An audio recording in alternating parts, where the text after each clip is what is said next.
declare the vote. Having received 37 aye votes and 11 nay votes, I declare the override motion to have passed.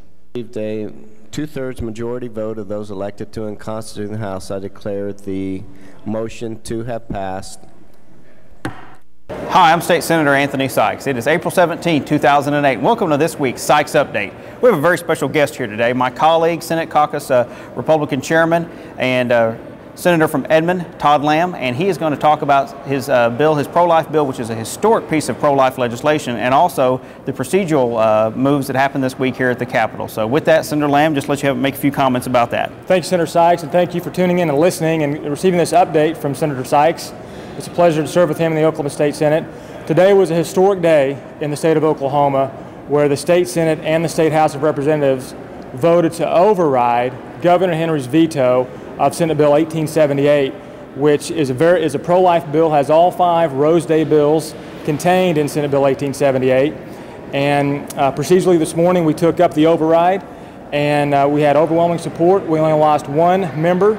Passed the Senate 37-11, immediately went to the House, and the override took place there as well. And Governor Henry made some incorrect statements about the bill, which led to the veto.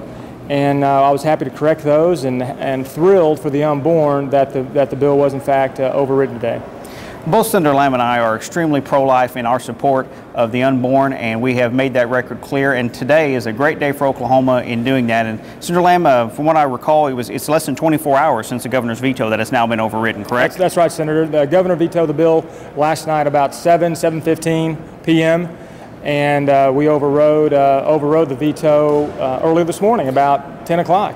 And from what I understand, the last time this happened was in the early 90s during the Walters administration. Right. The legislature overrode a veto. So very, very historic week. 1994 was the last overridden veto. Okay, that's the year my wife and I got married. So, all right.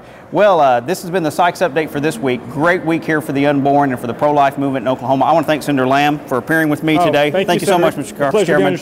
Thank you, and tune in next week.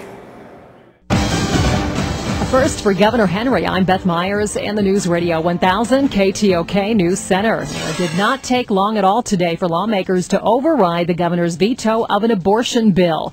With that story, here's KTOK's Peter J. Rudy. The governor vetoed the measure last night around 7 o'clock, and it was overridden before noon today in both the House and Senate. Edmond Senator Todd Lamb authored the bill and brought the override vote to the Senate floor. This is not a partisan bill.